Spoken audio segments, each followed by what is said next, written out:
apa kabarnya hari ini? Masih baik-baik aja kan?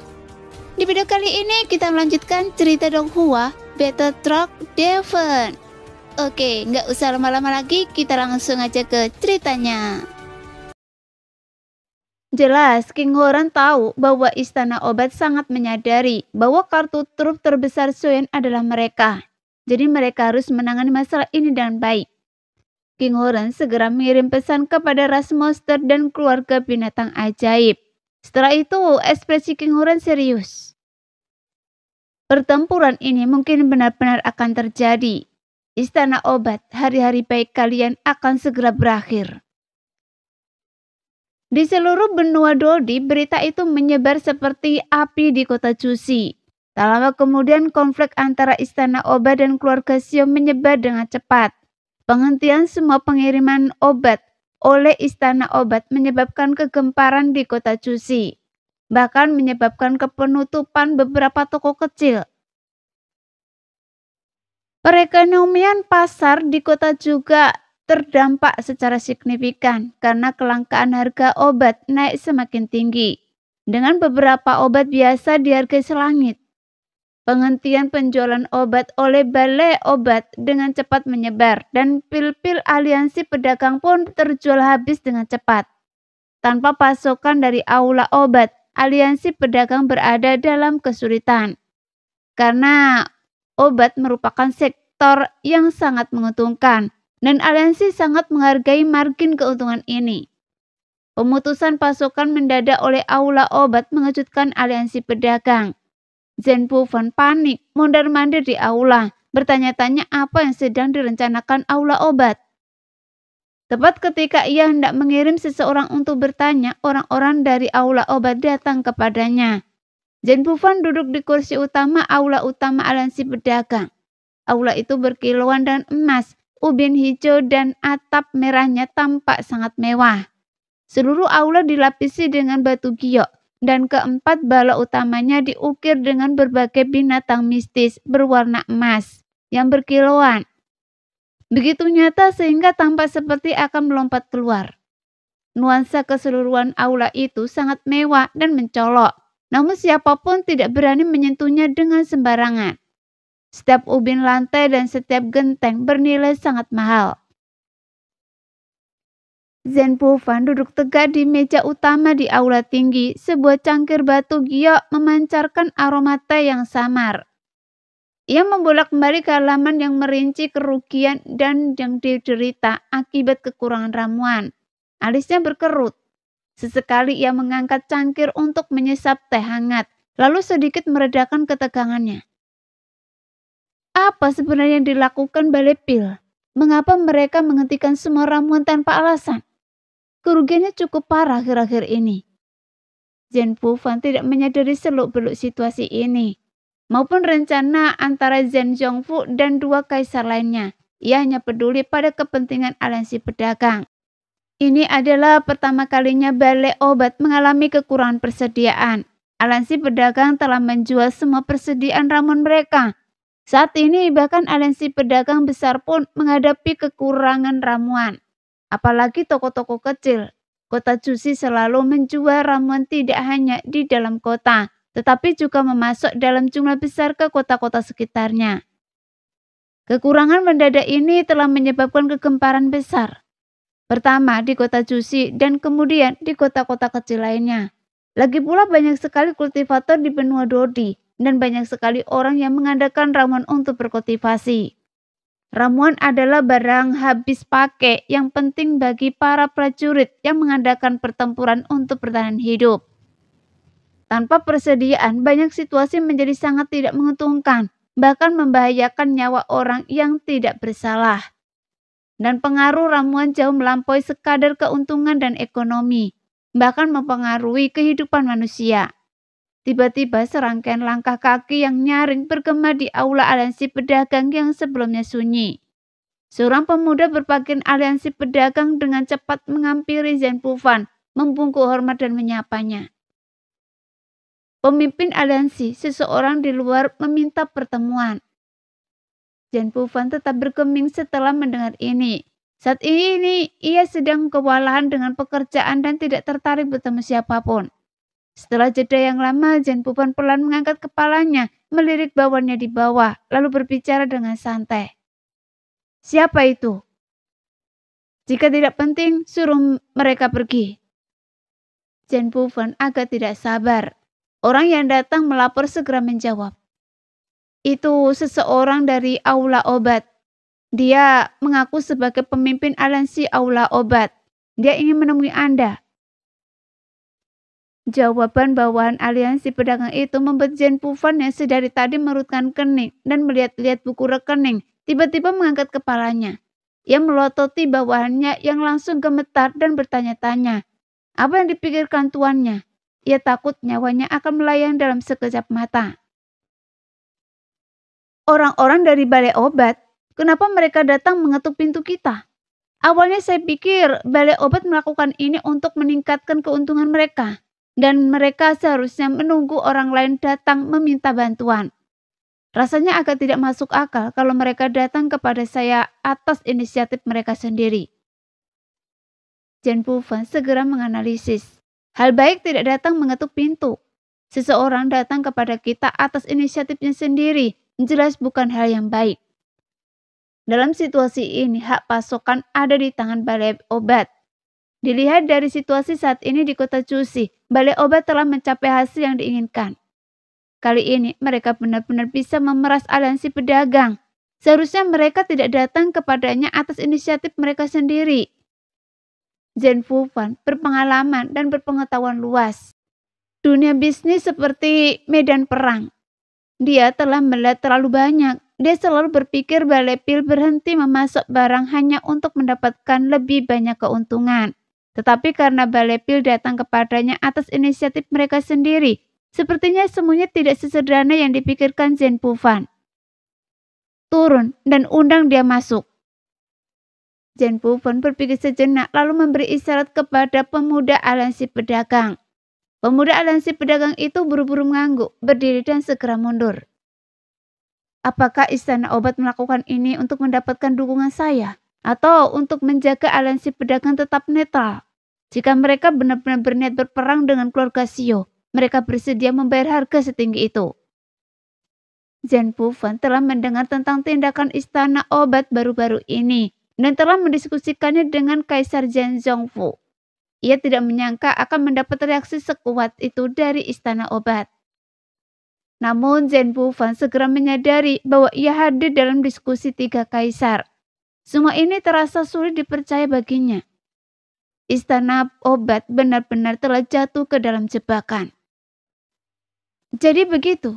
Jadi saudara sedang memasang jebakan untuk Istana Obat. Seru Jen Pufan, pura-pura tersadar. Adegan yang disaksikannya di bola saat diskusi dengan Jen Zhongfu dan tindakannya pria parobaya berzirah hitam itu semuanya muncul kembali di benaknya. Baru sekarang Jen Pufan akhirnya memahami rencana Jen Zhongfu.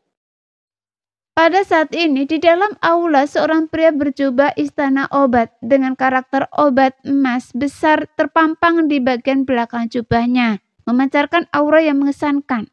Namun tingkat kultivasinya tidak terlalu tinggi. Aura mengesankan ini berasal dari dukungannya yang kuat. Tak seorang pun tahu seberapa besar kekuatan ekonomi Istana Obat. Istana ini memiliki alkemis terbanyak di seluruh benua Dodi, mengendalikan hampir semua yang terkuat. Obat-obatan yang melimpah menarik banyak individu kuat untuk melayaninya dengan sepenuh hati. Istana Obat telah mendapatkan banyak bantuan dari tokoh-tokoh kuat melalui obat-obatan. Setiap kali Istana Obat menghadapi kesulitan, mereka dapat memanggil sejumlah besar individu kuat. Oleh karena itu, kedatangan pria ini memancarkan aura superioritas. Seolah-olah kehadiran pribadinya di aliansi pedagang merupakan suatu kehormatan besar. Dia menghampiri Jen Pufan, wajahnya tanpa ekspresi, tampak agak dingin. Salam pemimpin aliansi, saya Sui Han dari Aula Obat, di sini untuk membahas berbagai hal dengan Anda. Meskipun pria itu tampak hormat, tapi penghinaan dan kesombongan terlihat jelas di matanya. Melihat sikap Sui Han, Jen Pufan tak kuasa menahan senyum. rasa jijik yang samar muncul dalam dirinya terhadap balai obat. Melihat tatapan mengejek di wajah Zhen Pufan, ekspresi Sui Han semakin dingin. Namun karena Zhen Pufan adalah pemimpin aliansi pedagang, Sui Han tidak berani bersikap lancang. Ia menegakkan tubuh dan menatap Zhen Pufan langsung menyatakan tujuannya. Pemimpin aliansi, Anda pasti sangat khawatir tentang kelangkaan obat. Dan Anda pasti sudah tahu tentang perselisihan antara balai obat saya dan keluarga Xiao beberapa hari terakhir. Saya tidak akan bicara lagi. Anda pasti sudah menebak tujuan saya. Jadi bagaimana sikap Anda, pemimpin aliansi? Kata-kata Sui Han mengejutkan Zhen Pufan. Ia tidak menyangka orang dari balai obat ini begitu tajam lidahnya.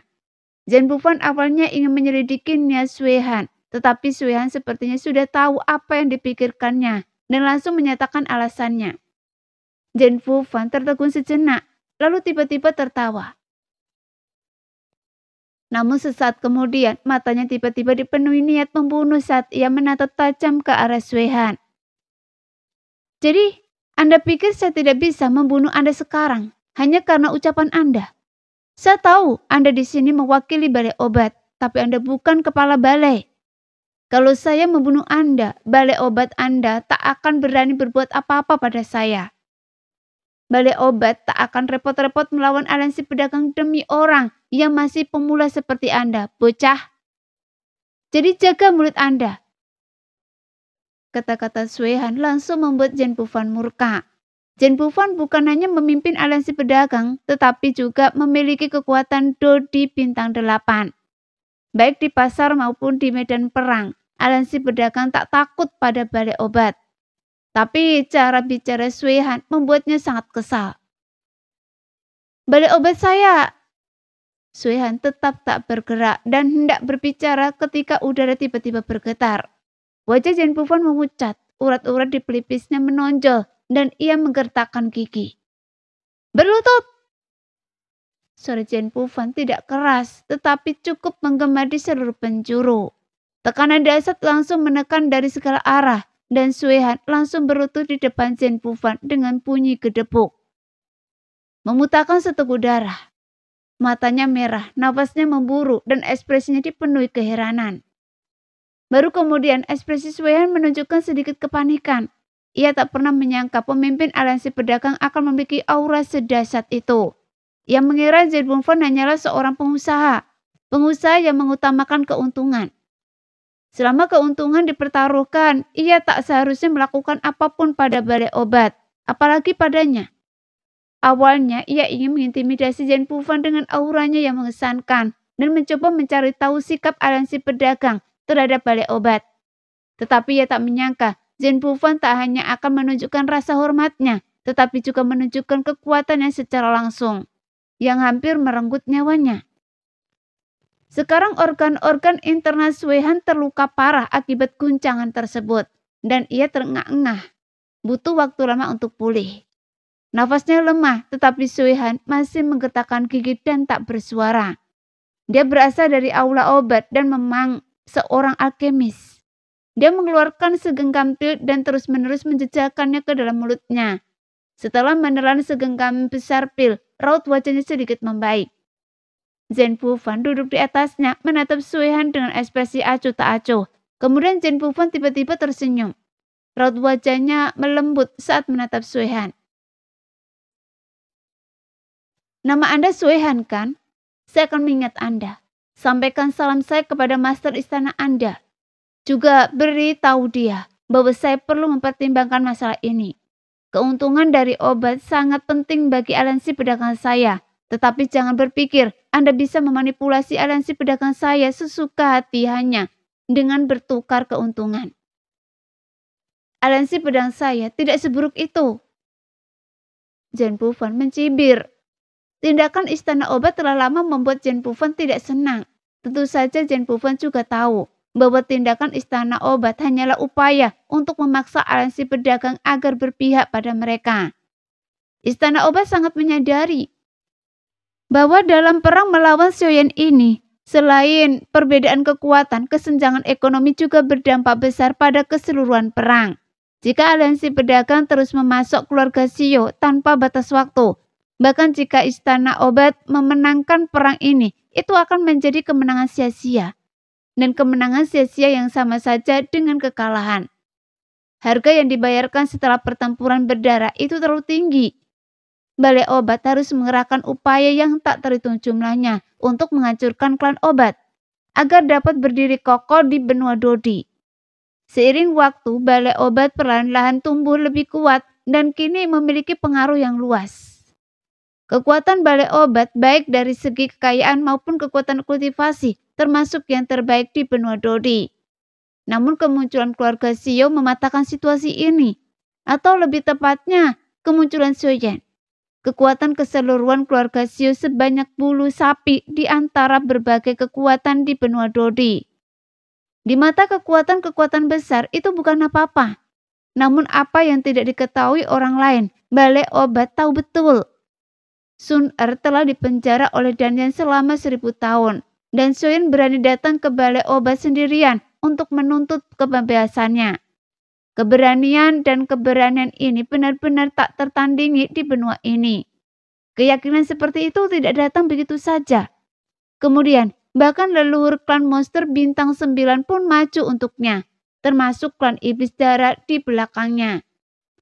Sebuah klan kuat dengan status tinggi di benua ini yang cukup membuat Aula Obat gemetar ketakutan. Semua faktor ini, meskipun Shoyen sendiri hanyalah seorang Dodi bintang 7 dengan sekelompok Dodi bintang 6 di bawah komandonya, bukanlah hal yang ditakuti Aula Obat. Yang ditakuti Aula Obat adalah kekuatan di balik Shoyen. Pilar-pilar tersembunyi di belakangnya. Daya tangkal yang dimiliki Shoyen jauh lebih besar daripada yang terlihat. Inilah mengapa Aula Obat ragu untuk bertindak. Bahkan dengan kekuatan historisnya, Aula Obat tidak berani dengan mudah menyinggung Shoyen, yang memiliki banyak pendukung kuat dan tampak tidak berbahaya di permukaan. Kematian Danyan sudah cukup untuk membuktikan segalanya. Betapa luar biasanya Shoyen. Kebijaksanaan dan keberaniannya tidak bisa diremehkan. Tentu saja ini bukan sepenuhnya karena upaya individu Shoyen, tetapi dia adalah tulang punggung klan Shio. Kekuatan klan Shio saat ini tidak diragukan lagi, merupakan salah satu alasan terpenting. Mengingat kecepatan perkembangan klan Shio saat ini, mereka kemungkinan akan mendominasi wilayah tersebut dalam 1 abad. Dan status mereka di kota Jushi tidak akan kalah dari kekuatan teratas lainnya. Jadi Balai Obat takut, dan Cheng bahkan lebih takut. Mereka takut akan pertumbuhan klan Shio, tetapi mereka bahkan lebih takut lagi pada pertumbuhan Shoyen. Tingkat pertumbuhan seperti itu belum pernah terjadi sebelumnya di benua Dodi. Jika Shoyen dapat menembus bintang ke-4 dalam 1000 tahun, ia akan menjadi seorang jenius. Ke bintang ke-5, seorang anak ajaib. Ke bintang ke-6, anak ajaib di antara anak ajaib. Dan ke bintang ke-7, itu jauh lebih dari sekedar bakat dan keberuntungan. Selain bakat dan keberuntungan, yang memungkinkan Shoyen tumbuh begitu pesat adalah karena di belakangnya berdiri seorang guru yang sangat kuat. Meskipun Balai Obat tidak dapat menebak siapa guru ini, tetapi mereka telah berspekulasi.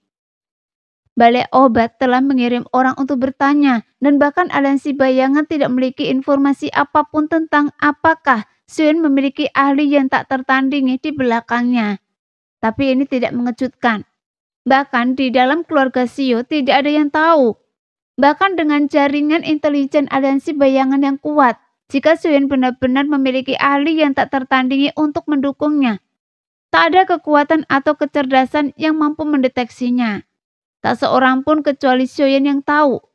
Mereka tak mungkin bisa mengorek informasi ini darinya. Pada saat ini, Sui Han terbatuk beberapa kali, darah masih mengucur dari mulutnya. Sepertinya aura opresif yang dilepaskan Zhen Pufan memang telah merusak organ dalamnya, tetapi tidak fatal. Ini pasti disengaja oleh Zhen Pufan. Jika tidak, dengan kekuatan Dodi bintang 8-nya, ia bisa saja langsung membunuh Sui Han hanya dengan aura itu. Sebagai seorang alkemis, kekuatan Sui Han sudah rendah, dan cedera ini kemungkinan akan membutuhkan waktu lama untuk pulih. Sui-han tak berani menunjukkan emosi apapun di matanya. Hatinya dipenuhi kekhawatiran terhadap Jen Bufan. Ia tetap diam, hanya mampu berdiri dengan gemetar. Menangkupkan tangannya memberi hormat kepada Jen Bufan dan perlahan sambil memegangi perutnya. Terhuyung-huyung keluar dari aula dalam keadaan berantakan. Jen Bufan memperhatikan sosok Sui-han perlahan menghilang. Matanya dipenuhi emosi yang rumit. Ia mengangkat cangkir gioknya dan meneguk tehnya dalam sekali teguk. Matanya sedikit menyipit, ekspresinya rumit. Aula obat yang hebat. Apa mereka benar-benar berpikir aliansi pedagang saya tak bisa hidup tanpa mereka? Namun saya rasa semakin sering aula obat melakukan ini, semakin menguntungkan saya. Selama saya mengalah, saya pasti bisa meraup untung besar. Sedangkan Soyan, saya hanya perlu tetap netral. Dengan begitu saya tidak akan menyinggung pihak manapun dan saya akan meraup semua keuntungan. Sepertinya ini pilihan terbaik sekarang. Mata Jen Bufan berkilat tajam. Prioritas utama seorang pedagang pastilah keuntungan. Lagi pula hubungan antara aliansi pedagang dan keluarga Shio tidak cukup dalam untuk membenarkan pengorbanan seperti itu. Mereka pasti akan memihak pihak kemanapun yang menawarkan keuntungan lebih besar. Ini bisnis, bukan soal jual beli. Lagi pula dibandingkan dengan jual beli, aliansi pedagang pasti akan memilih yang terakhir. Namun, akan lebih baik jika saya membicarakan masalah ini dengan kakak laki-laki saya. Jen Bufan berpikir sejenak lalu berdiri dan meninggalkan aula untuk membahas masalah ini secara rinci dengan Zheng Zhongfu. Sementara itu, di dalam aliansi bayangan yang terletak di bagian yang sangat terpencil di kota Jushi, di tempat yang selalu gelap, seluruh bangunan dibangun dengan sangat sederhana dan tidak mencolok. Tak seorang pun akan menduga bahwa ini adalah markas besar pasukan yang kuat. Namun aura aliansi bayangan cukup kuat. Tidak ada rumah di sekitar bangunan itu. Bangunan yang biasa-biasa saja itu tampak mencolok, tampak agak istimewa. Dari luar, bangunan-bangunan itu tampak biasa saja, tetapi begitu masuk, kesan itu langsung lenyap. Sebuah gua besar telah digali di dalam tanah dan bagian dalamnya sangat kompleks. Apa yang terlihat dari luar hanyalah fasad.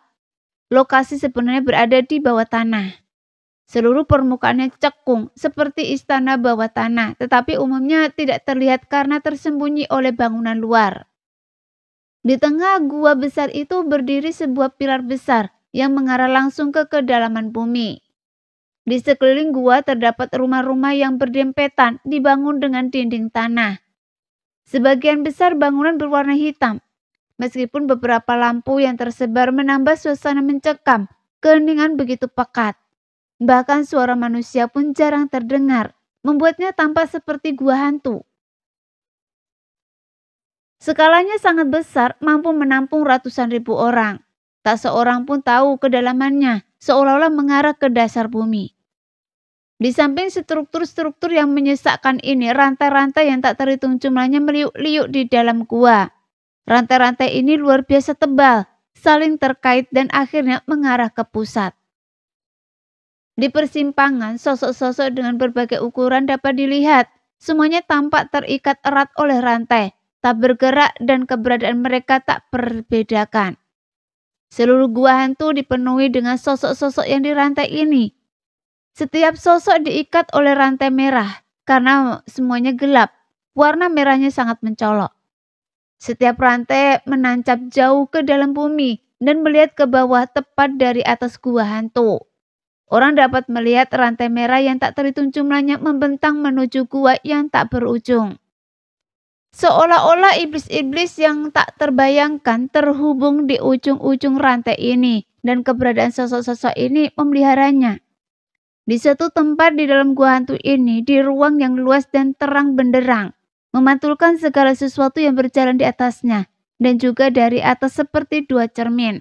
Berdiri sesosok berjubah hitam, tubuhnya kurus dan rapuh seperti mayat kering. Orang ini tak lain adalah Guiyin. Siluet hantu itu terpantul di tanah dan langit-langit. Ia melangkah pelan ke depan, gerakannya senyap bagaikan hantu. Kembali?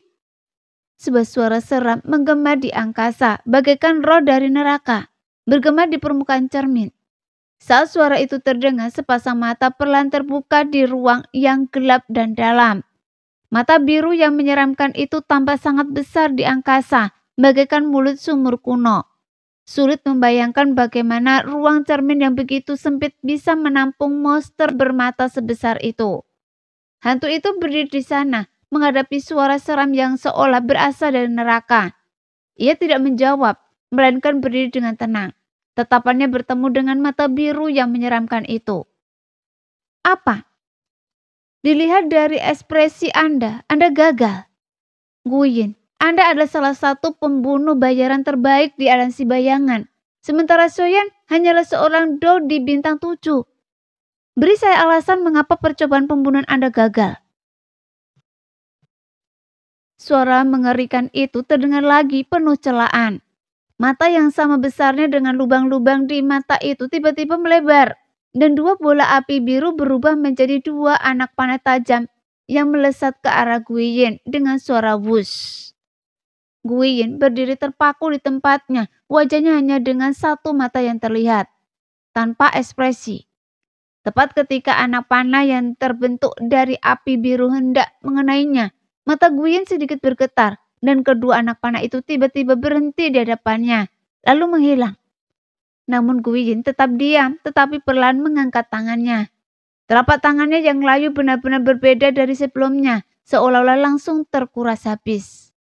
Sulit membayangkan Guiyin dalam kondisi keringnya saat ini bisa memiliki kekuatan setinggi itu. Sekarang Guiyin tampak begitu halus, kekuatan hidup yang terpancar dari tubuhnya sangat lemah. Dengan sentikan pergelangan tangannya, ki pertempuran berputar di telapak tangan Guiyin, berubah menjadi wajah seorang wanita. Wajah itu kabur, hampir tak bisa dibedakan. Guiyin menatap wajah yang terbentuk dari ki pertempurannya. Wajah dengan hanya satu mata, mengungkapkan kesedihan dan kerinduan yang mendalam terhadap wanita itu. Saya hampir melupakannya. Akhirnya saya mendengar kabar tentangnya. Saya bangkit dari kubur saya untuknya yang tak bisa saya lupakan. Suara Guiyin serak. Kata-katanya lembut dan halus, namun mengungkapkan obsesi yang tak terbatas dalam dirinya. Untuk seorang wanita, tahukah Anda betapa pentingnya misi ini? Suara menyeramkan itu terdengar agak kesal, tetapi Guiyin tetap bergeming. Seolah-olah ia tidak mendengar sepatah kata pun. Matanya terpaku pada wanita yang terbentuk dari ki tempurnya. Dengan lambaian tangannya yang lembut, wajah wanita itu menghilang. Guiyin perlahan mengangkat kepalanya, menatap mata raksasa itu dalam-dalam yang sama sekali tak acuh. Tanpa emosi, namun juga tanpa rasa takut. Anda berani melanggar perintah demi seorang wanita. Anda tahu betapa serius konsekuensinya. Suara itu melanjutkan dan Guiyin menjadi tidak sabar. Melambaikan tangannya dan berbalik untuk pergi. Jika Anda keluar dari sini, Anda akan menjadi musuh seluruh aliansi bayangan. Suara mengerikan itu bergetar karena marah, tampak semakin marah pada sikap Guiyin. Namun juga tampak tak berdaya dan agak waspada terhadapnya. Begitu kata-kata itu terucap, Guiyin yang hendak pergi tiba-tiba berhenti. Jubah hitam tipisnya bergetar di baliknya. Tiba-tiba jubah itu terangkat, memperlihatkan wajah aslinya di baliknya. Sebuah wajah mengerikan menatap tajam ke arah mata raksasa yang aneh itu, dan sebuah suara aneh terdengar dari sosok di belakangnya. Saya tak pernah percaya Anda bisa mengancam saya, termasuk aliansi bayangan. Suara itu terdengar aneh namun penuh intimidasi. Untuk sesaat mata raksasa yang aneh itu tampak tertegun, pupilnya mengerut tajam, dan ia terdiam. Guiyin kembali menutupi tubuhnya dengan jubahnya dan terus berjalan keluar hingga mencapai pintu, di mana ia berhenti sekali lagi. Jangan khawatir, saya sudah merencanakannya semuanya. Bahkan jika saya tidak membunuh Xiaoyan, orang lain akan melakukan apa saja untuk membunuhnya. Tapi sejujurnya, sungguh sayang menyanyiakan hidangan lezat seperti itu. Setelah mengatakan ini, Guiyin melangkah ke udara dan sosoknya melayang menjauh dari kedalaman gua hantu. Setelah hantu itu menghilang, mata raksasa itu terdiam cukup lama. Kemudian seseorang berjubah hitam dengan lencana tertuliskan bunuh di dadanya. Dan topeng ganas haus darah bernomor 81 melangkah ke arah mata raksasa itu, berlutut dengan satu kaki dan menangkupkan tangannya sebagai salam. Tuan, ada laporan dari atas bahwa orang-orang balai obat telah tiba. Lapor pria bertopeng nomor 81. Setelah berbicara, mata biru hijaunya yang besar menunjukkan sedikit perubahan ekspresi. Ia terdiam sejenak sebelum berbicara dengan suara rendah. Lanjutkan sesuai rencana. Baik. Pria bertopeng nomor 81 itu perlahan berdiri dan dengan hormat mundur cepat setelah menerima perintah. Balai obat ditakdirkan untuk menjadi tak lebih dari sebuah pengorbanan. Kata mata raksasa biru hijau itu dingin. Sebelum ia sempat selesai berbicara, ia perlahan menghilang ke dalam kegelapan. Kedua mata biru hijaunya yang sama besarnya dengan mata air perlahan menghilang ke dalam kegelapan. Kekuatan balai obat semakin kuat. Selama Xiaoyan tidak berada di Xiao Mansion dan balai obat aktif merayu berbagai faksi, menunjukkan komitmennya dalam pertempuran ini. Balai obat tak tanggung-tanggung menawarkan imbalan yang sangat tinggi kepada banyak faksi. Beberapa tak mampu menahan godaan, bersumpah setia kepada balai obat. Namun beberapa kekuatan besar seperti ras monster, keluarga binatang ajaib, dan aliansi pedagang tetap diam. Sebuah fakta yang selalu ditakuti balai obat. Jadi mereka tidak berani bertindak gegabah. Diam-diam mengamati setiap gerakan Xiao Mansion sambil mengumpulkan informasi tentang kekuatan-kekuatan besar ini. Keluarga-keluarga ini masih memegang posisi dominan di kota Jushi. Setelah kekuatan-kekuatan besar ini menunjukkan sikap tegas, balai obat hanya perlu bersikap netral. Dan mereka akan segera menyerang. Membasmi Xiao Mansion dan klan Xiao dari muka bumi. Di dalam kediaman Xiao, King Mu'er dan yang lainnya hampir pulih sepenuhnya dari luka-luka mereka. Dengan bantuan klan obat, King Mu'er, Xiao Zhan, Long Yi, Feng Bo, dan Ziying semuanya telah meningkatkan kekuatan mereka setelah pulih. Mereka semua berada di puncak level bintang 6 dan telah mencapai ambang level bintang 7. Feng Feng khususnya telah mengasingkan diri sejak masa pemulihannya dan semua orang dapat merasakan bahwa hanya masalah waktu sebelum ia menembus level bintang 7. Di antara mereka selain Nan Erming, luka Feng Bo adalah yang paling parah. Tetapi ia juga yang paling diuntungkan. Ia memperoleh wawasan baru dalam ilmu pedang. Bimbingan Kaisar Riang telah memungkinkan Feng Feng berkembang pesat dan ilmu pedangnya berada di puncaknya. Pengalaman mendekati kematian ini telah meningkatkan karakter semua orang. Sungguh seperti berhadapan dengan kematian. Lolos dari cengkraman Guiyin sepenuhnya merupakan keberuntungan. Namun berita dari istana obat dengan cepat sampai ke keluarga Xiao dan semua orang mulai bersiap dengan gugup. Zeni dan Lei Salong sama-sama sibuk dan Jing Wuchan telah kembali. Ia bertanggung jawab atas badan intelijen keluarga Xiao dan dengan pertempuran besar yang akan segera terjadi, ia tidak bisa hidup tanpanya. Ia segera mengirim orang untuk mengumpulkan informasi tentang setiap gerakan istana obat. Setelah mendengar berita itu, pasukan utama keluarga Xiao bergegas kembali ke keluarga Xiao. Masing-masing dari mereka memiliki aura yang luar biasa. Mereka semua dilatih dengan cermat oleh klan Xiao. Dan mereka telah menunjukkan wajah mereka ketika mereka pergi ke istana obat untuk menuntut kembalinya Xiaoyan. Jadi itu bukan rahasia. Istana obat tentu saja tahu bahwa Xiaoyan memiliki pasukan utama yang kuat, tetapi bagi istana obat ini bukan ancaman. Namun sampai batas tertentu, istana obat tidak berani bertindak gegabah. Di dalam rumah keluarga Xiao, moral cukup tidak stabil karena ketidakhadiran Xiaoyan. Untungnya King Horan maju dan mengumpulkan anggota inti rumah. Jenny dan Lei Salong yang memegang posisi tinggi di rumah dipercaya oleh semua orang. Xiao Zhan, Feng Feng, Ziying, King Mu'er, dan Long Yi berperan dalam menstabilkan moral. Mereka semua tahu bahwa lawan mereka adalah istana obat, raksasa yang telah berdiri di kota Jushi dan bahkan benua Dodi selama puluhan ribu tahun. Rumah keluarga Xiao baru berdiri selama 1000 tahun. Bagaimana mungkin mereka bisa mengalahkan kekuatan dengan fondasi sedalam itu? Sekilas tidak berlebihan jika dikatakan bahwa mereka seperti melempar telur ke batu. Karena Xiaoyan pilar kekuatan mereka tidak ada, beberapa anggota keluarga Xiao menjadi takut. Suasana tampak tenang di permukaan tanpa banyak gejolak.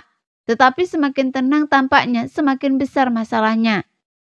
Tidak hanya semua orang di keluarga Xiao yang menantikan kembalinya Xiaoyan dengan penuh semangat, tetapi King Mu'er dan yang lainnya juga cemas.